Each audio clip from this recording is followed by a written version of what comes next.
오직 하나님의 은혜로 이곳에 설 수 있고 또 하나님 사랑할 수 있어서 감사합니다.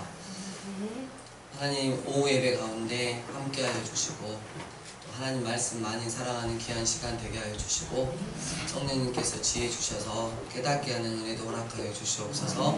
예수님 이름으로 기도드립니다. 아멘. 오늘은 레위기 10장부터 해가지고 다 끝낼 수 있을 것 같습니다.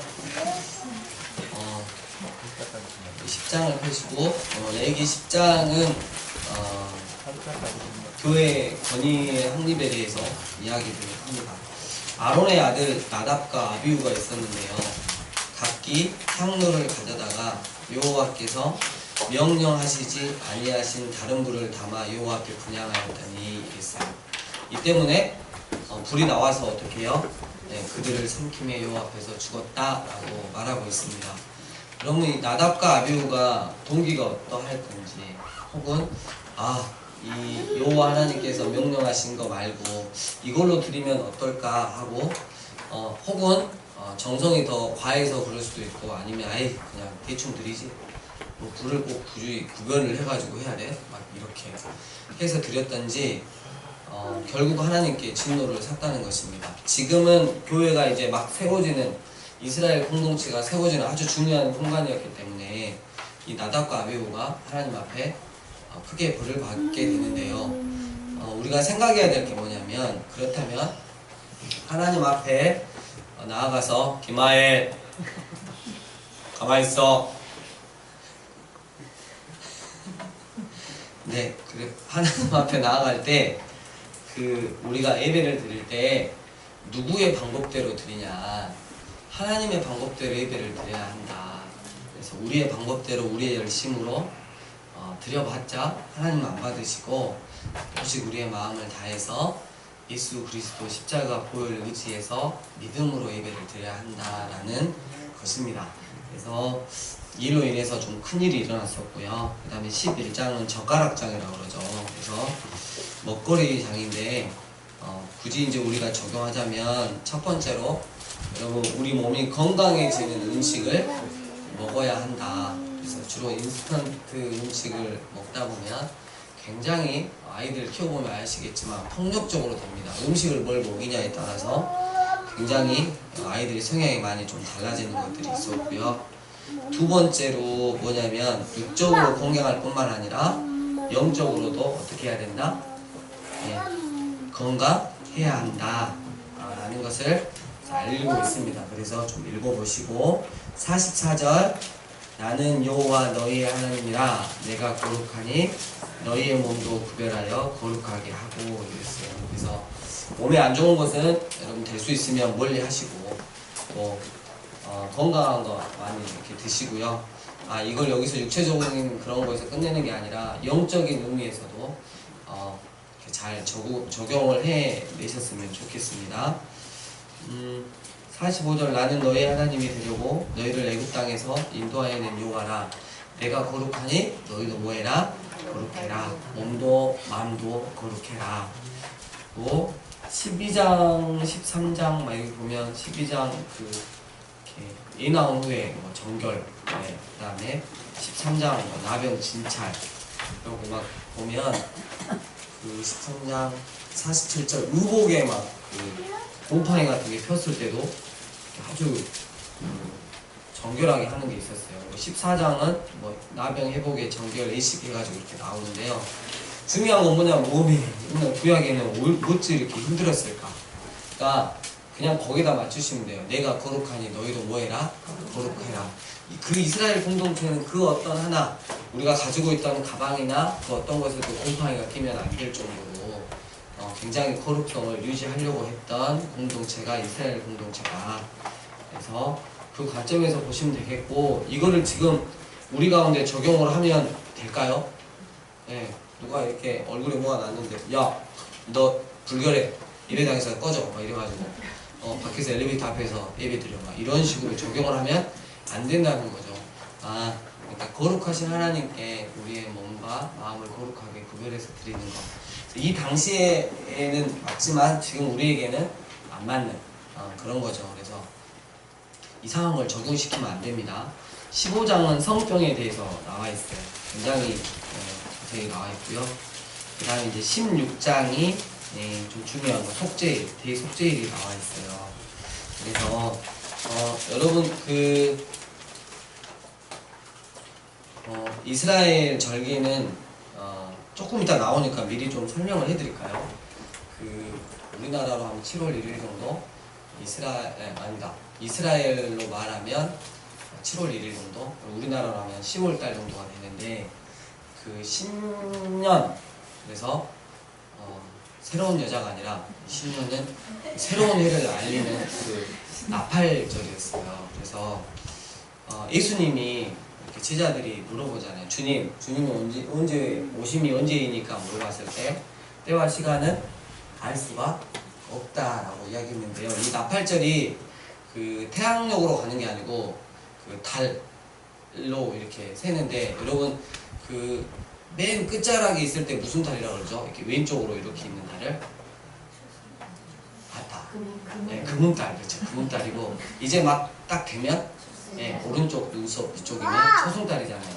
금음달에서 초승달로 변하는데 그 날이 아주 정확하지가 않았다고 해요. 그래서 제사장이 2명의 사람을 세워가지고 관찰을 하는데, 2명이 동시에 이 금음달에서 초승달로 바뀌는 것이 목격이 됐다.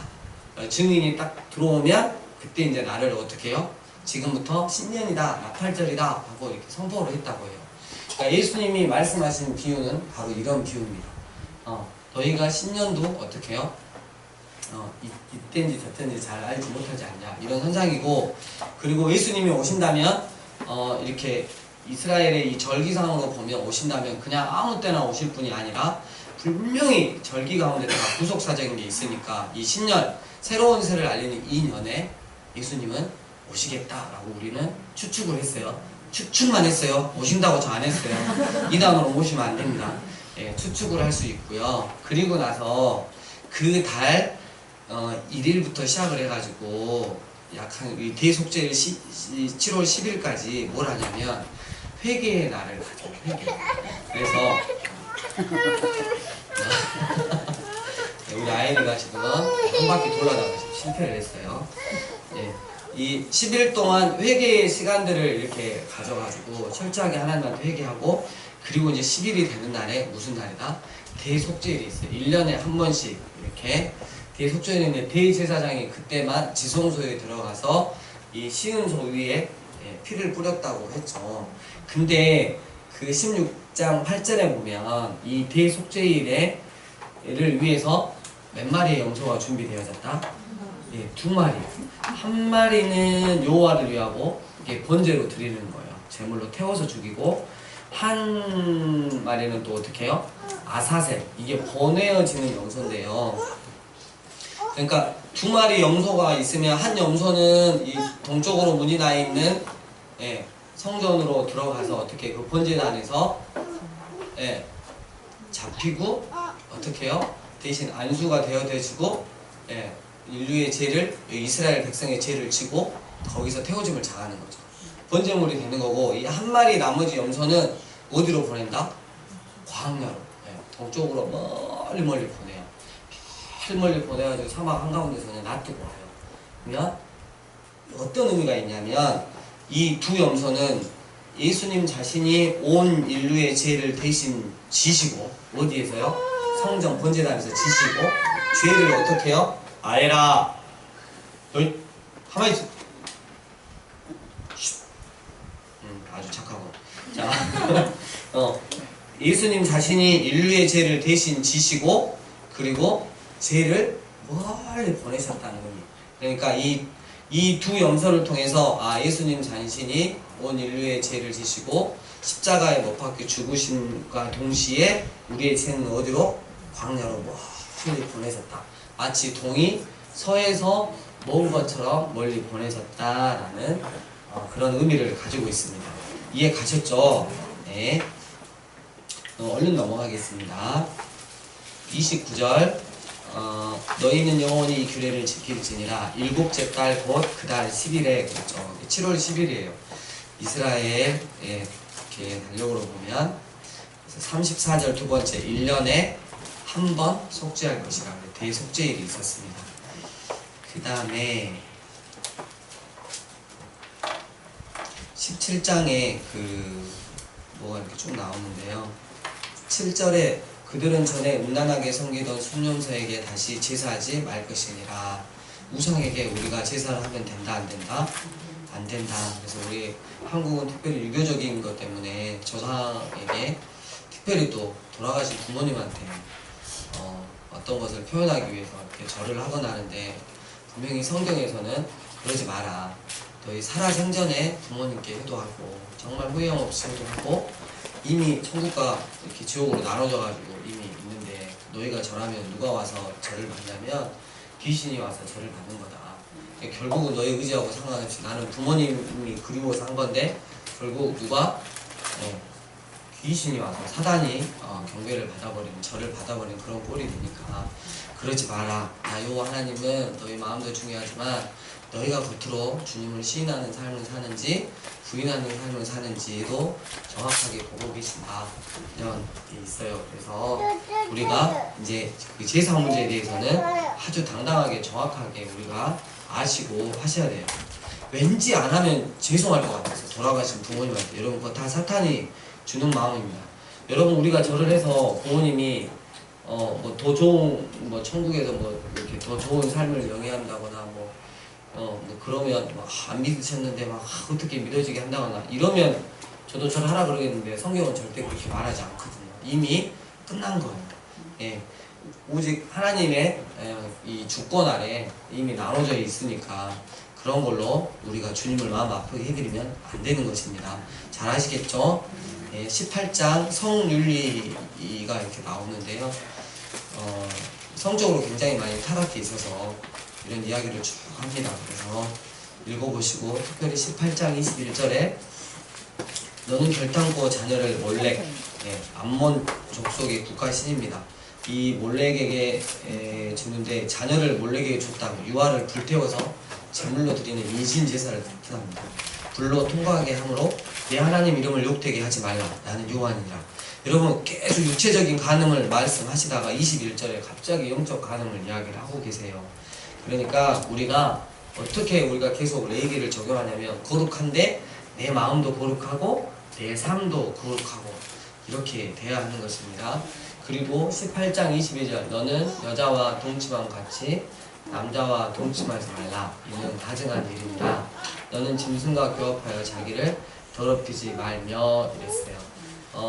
요즘에 굉장히 계속 이제 이슈가 되고 있는 그 동성에 대해서 지금 말이 이렇게 많이 나오는데요. 여러분 아무리 우리가 타락한 삶을 살고 죄 짓고 교회가 교회답지 못해도 죄는 죄예요. 우리가 우리도 똑바로 못 사는데 우리가 어떻게 정죄할 수 있겠어? 그건 아니에요. 무슨 말인지 아시겠죠? 동성애는 이렇게 여자가 여자와 남자가 남자와 이렇게 동침하는 거, 그거 하나님께서 절대 막아놓으신 겁니다. 만약에 이 순리를 건드리면 소돔과 고모라처럼 이 온 나라는, 온 세계는 멸망당하게 말 것이고, 그리고 그 개인적으로 보면 하나님이 질서를 주신 이유는 너무나 우리를 위하신 거예요. 남자가 남자와 더불어 그런 더러운 짓을 했을 때 일어나는 엄청난 사회적인 어려움이나 육체적인 질병은 아직도 치료할 수가 없잖아요. 그러니까 하나님이 말씀하신 건 하신 거예요. 근데 여러분 어디 교단인지 모르겠는데 지난주에 보니까 동성애자들이 교회 오는 걸 아예 막아버리자. 그래서 교회 출입을 금하는 걸 이렇게 교단이 딱 했어요. 여러분 제가 봤을 때는 개인적으로 정말 그건 잘못된 거예요. 누구나 올 수 있는 게 교회고요. 교회는 동성애자들을 혐오하는 게 아니라 그들도 하나님의 은혜를 받아야 하는 자들이니까 그들 위해서 기도하고 섬겨주고 그들 위한 치유 프로그램을 마련해주고, 교회가 그렇게 같이 해줘야 되는 게 바로 교회의 역할입니다. 여러분 오해하시면 안 됩니다. 동성애자들을 무조건 배척한다, 이건 절대 있을 수 없습니다. 주님께서 우리에게 혹시라도 우리 교회에 맡겨주신다면 우리가 힘있껏 이렇게 섬겨주고 복음을 전해야 됩니다. 근데 행여라도 난 절대 여기에 대해서 포기할 수 없다, 그러면 어쩔 수 없이 저희 교회를 또 떠나겠죠. 근데 있는 동안은 후회함 없이 섬겨주고 주님의 사랑을 전하고 복음을 전해줘야 하는 것입니다. 여러분, 주님 앞에서 우리가 더 큰 죄인, 좀 더 중간 죄인, 더 작은 죄인, 이게 무슨 필요가 있겠습니까? 다 똑같은 죄인인 거죠. 나는 죄에 대한 열매가 별로 없다 그래서 울어올 필요도 없고요. 나는 죄의 열매가 너무 주렁주렁 많아서 너무 그렇게 괴로워하실 필요도 없습니다. 주님은 동일하게 사랑하시고 우리에게 은혜 주시기를 원하시는 분입니다. 19장 주제의 말씀이 나옵니다. 드디어 이제 사회윤리가 나오죠. 마치 마태복음 5장에서 7장까지 예수님의 산상수훈처럼 나옵니다. 19장 2절부터 4절 함께 읽겠습니다. 시작. 너희는 거룩하라. 이는 나 여호와 너희 하나님이 거룩하리니라. 너희 각 사람은 부모를 경외하고 나의 안식일을 지키라. 나는 너희 하나님 여호와니라. 너희는 헛된 것들을 공부하지 말며 너희를 위하여 신상들을 보고 만들지 말라. 나는 너희 하나님 여호와니라. 네. 여러분 보세요. 거룩하라. 그러니까 어둠 가운데 어둠을 깨부시는 빛의 역할을 감당해라. 그리고 친구들 부모를 어떻게 하고요? 경외한다. 그래서 공경하고 두려워하는 거예요.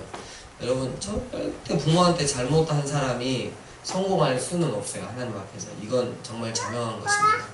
예. 맨날 엄마 아빠가 나만 뭐라 그러는데요. 여러분 다 뜻이 있으니까 뭐라 그러는 거예요. 정상적인 부모님들은 다 사랑해서 그러십니다. 그리고 또 안식일을 지키라. 그래서 주의를 잘 지키라. 괜찮아 애라.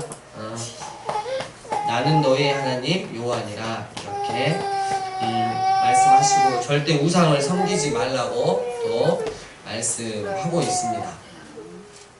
11절 너희는 도둑질하지 말며 속이지 말며 서로 거짓말하지 말며 이랬어요. 여러분 우리가 하나님 앞에서 그리고 사람들 앞에서 늘 언제나 정직해야 돼요. 제가 너네스쿨 하면서 잡는 게 딱 두 가지가 있어요. 성실하지 못한 거하고 거짓말하면 가만두지 않아요.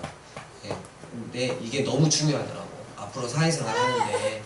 그래서 하나님도 그렇게 말씀하고 계시니까 서로에 대해서 거짓말하지 않고 언제나 정직했으면 좋겠습니다. 18절 내 이웃 사랑하기를 내 자신과 같이 하라. 예수님이 말씀하셨죠.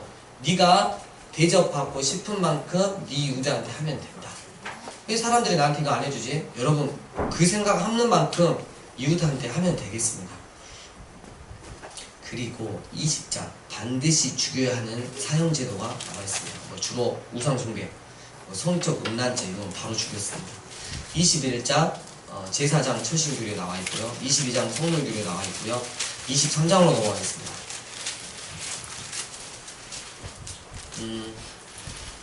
23장 3절에 첫 번째 나오는 절기 중에 하나가 안식일입니다. 안식일. 여러분 안식일은 거룩한 성일입니다. 성일. 주일을 지키는 건 거룩한 행위입니다. 그래서 주일날에 하나님께서 날 창조하셨지, 그리고 날 죄 가운데 있는 나를 구원하셨지 하며 하나님 앞에 나아가 예배 드리는 것입니다. 우리가 매 주일날에 예배를 드리다 보니까 가끔은 습관처럼, 그리고 오늘도 좀 몸이 피곤한데 꼭 가야 되나? 이런 마음도 들 수 있겠어요. 충분히 그럴 수 있다고 봐요. 근데 그럴 때일수록 우리가 믿음으로 선포하고 무슨 소리야, 날 지켜주신 하나님께, 날 인도하신 하나님께, 날 구원해 주신 하나님께, 마지막 날 영원한 하늘나라에 보내주실 그 하나님께 당연히 감사하며 예배 드려야지. 이 예배를 드려야 내가 사는 거지. 이렇게 여러분 꼭 생각을 하셨으면 좋겠습니다. 그리고 이제 6월절이 나와요. 여러분 6월절은 우리가 보면 예수님이 언제 십자가에 못 박혀서 돌아가셨죠? 바로 어린 양을 잡는 6월절에 돌아가셨어요. 지금으로 말하면 봄인데요. 3, 4월 정도 이렇게 되겠죠.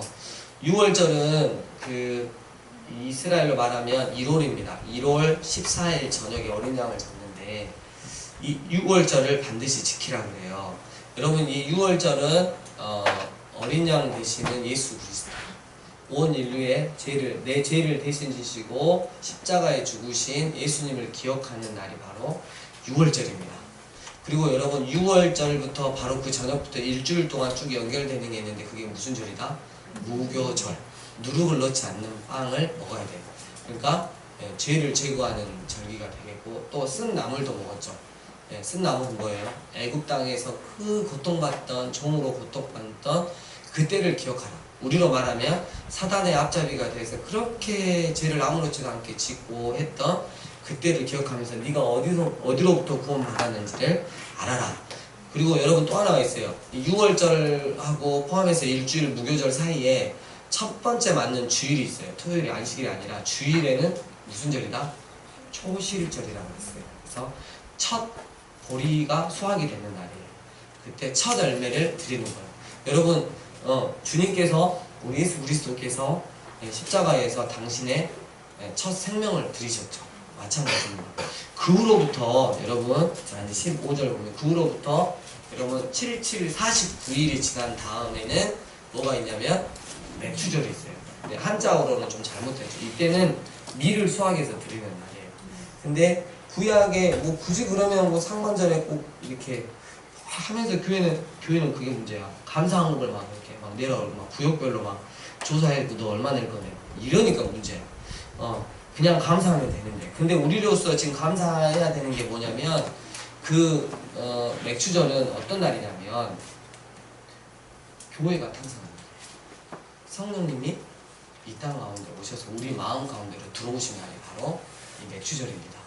그래서 그것들을 여러분 잘 이렇게 기억을 해주셔야 돼요. 그러니까 예수님이 6월절 그러면 구원 사역을 이루어 놓으셨어요. 그리고 이 구원 사역을 확장시키기 위해서 드디어 맥추절에 뭘 했다? 교회를 세우셨다. 근데 이 교회는 누가 움직이신다? 바로 성령 하나님께서 움직이신다.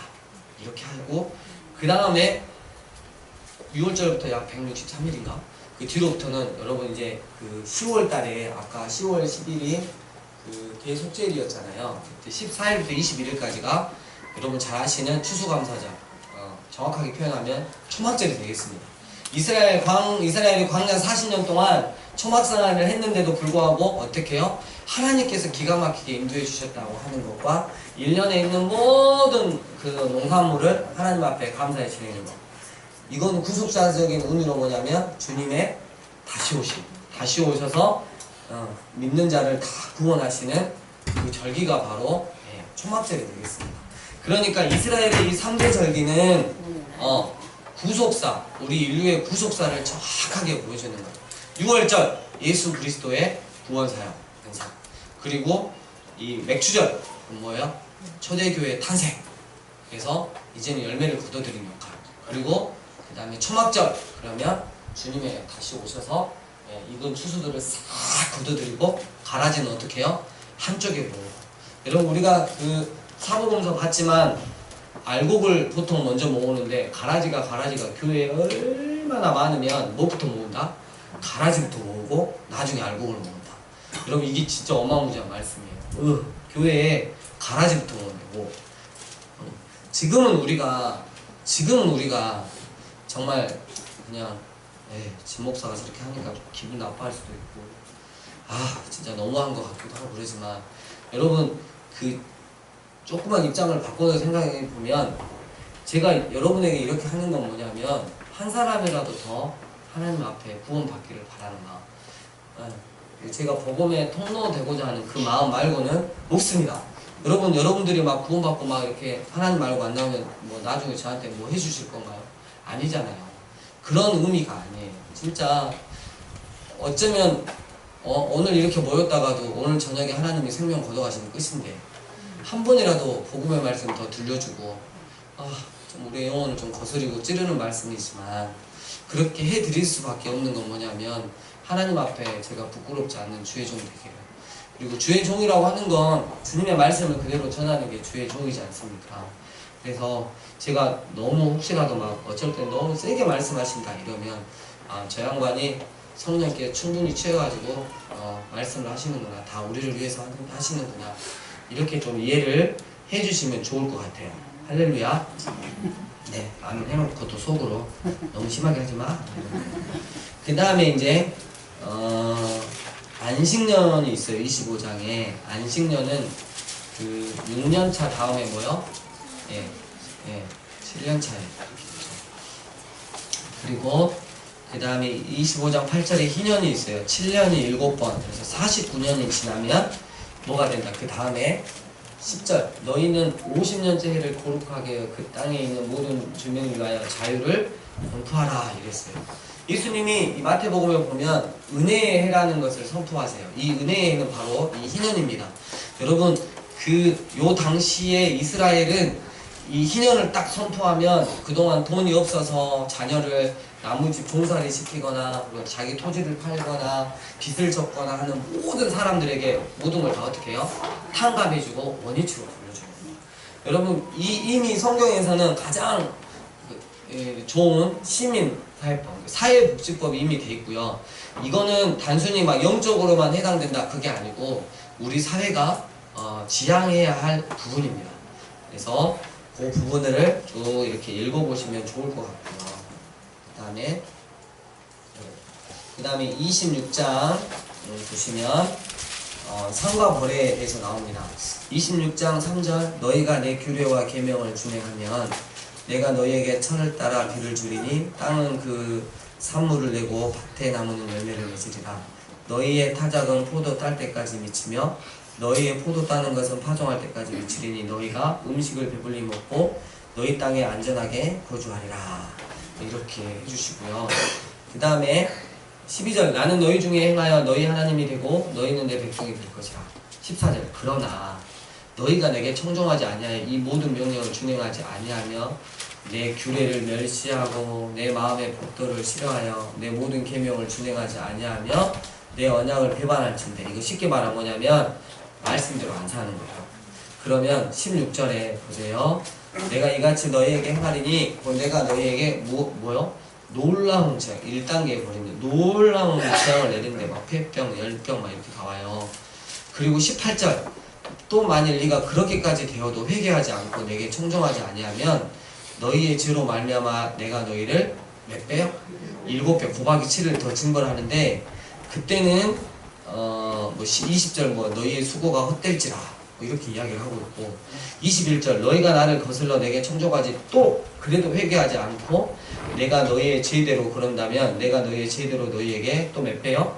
7배나 더. 그럼 77 49배의 죄를 있는데 죄가 있는 이게 이제 증거를 내리시는데 22절 내가 들짐승을 너희 중에 보내리니 그것들이 너희 자녀를 움키고 너희 가축을 멸하며 너희의 수요를 줄이리니 너희의 길들이 황폐하리라.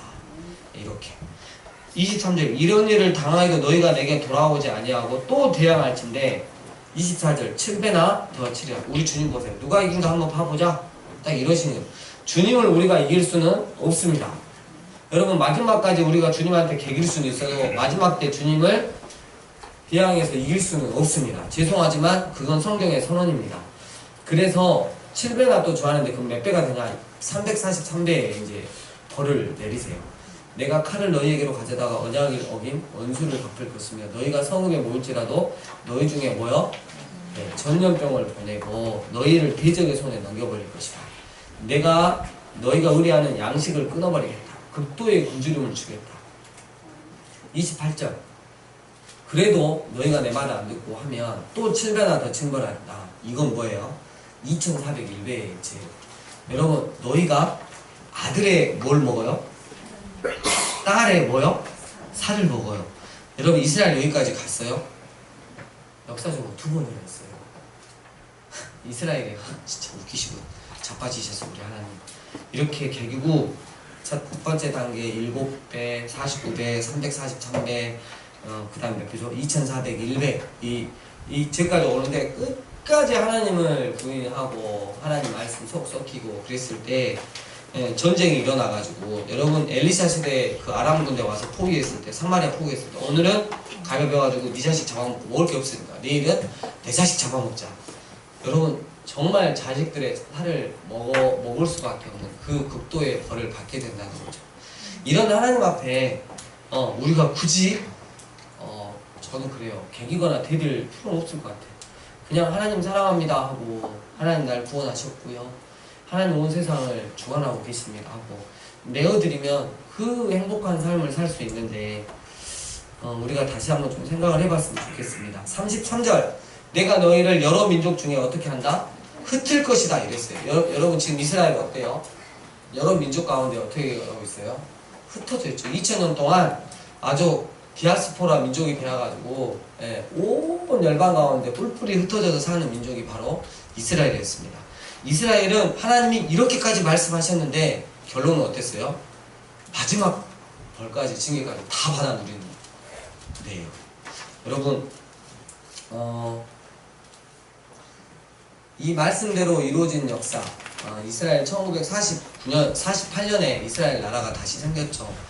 근데 읽어보면 여러분 이 레위기대로 그대로 이루어졌다는 걸 알 수 있습니다. 우리 하나님은 약속하시면 반드시 실행하시는 분임을 우리가 깨달아 알아야 할 것입니다.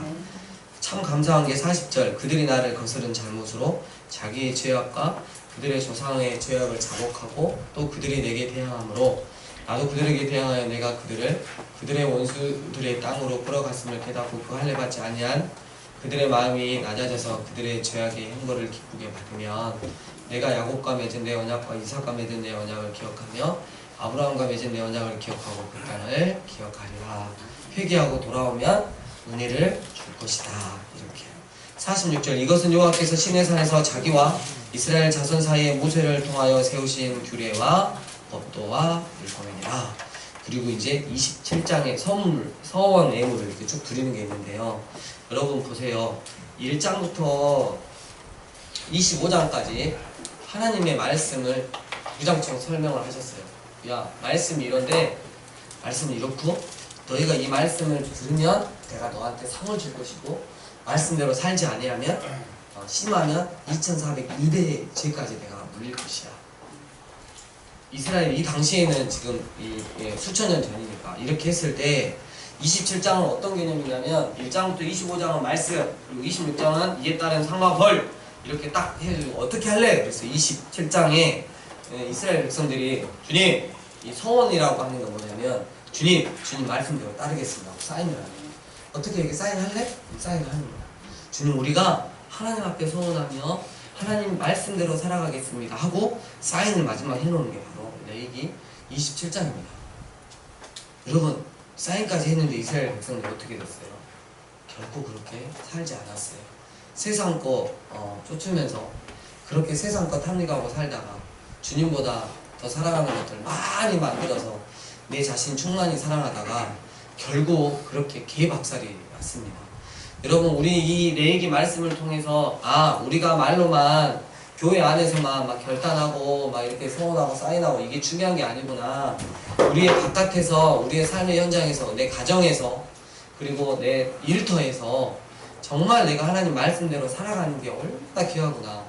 내 한 명을 통해서 세상 사람들은 하나님의 살아계심을 볼 것이고 내 이 그리스도된 이 지극히 그리스도인다운 이 삶을 통해서 세상 사람들은 희망을 가질 것이고 여러분 어떤 위대하신 분이 그랬어요. 만약에 이 땅 가운데 하나님을 신실하게 믿는 그리스도인이 사라진다면 지구는 멸망한다 이렇게 이야기했어요. 정말 맞습니다. 하나님이 이 땅 가운데 아직까지 징계하시지 않고 남아진 이유는 뭐냐면 당신의 사람들이 있기 때문에 지금 심판하지 않으신 겁니다. 근데 세상은 올곧게 하나님을 믿는 자들을 핍박하기 시작했고 교회를 핍박하기 시작합니다. 그들이 너무 고통이 세지고 끝까지 그런 가운데서도 믿음을 지킨다면 결국 주님은 오실 수밖에 없으실 거예요. 왜요? 당신의 자녀들 신원하셔야 되니까 살리셔야 되니까. 세상은 그렇게 가고 있습니다. 이 세상 끝자락에 우리가 정말 마음으로 그리고 우리의 삶의 결단으로 주님 정말 살아계신 하나님 말씀대로 살아가겠습니다. 상을 받기 위해서 사는 게 아니라 나는 이미 십자가에서 주님이 상을 주셨기 때문에 나는 이렇게 살아갈 수밖에 없는 행복한 존재입니다 라고 고백하시면서 한 주간을 지내셨으면 좋겠습니다. 이번 한 주 동안 레위기 말씀 읽으면서 뭔 소리요? 그렇게 읽으시면 되겠습니다. 주님 가르쳐 주신 기도로 마치겠습니다. 축도가 아닙니다.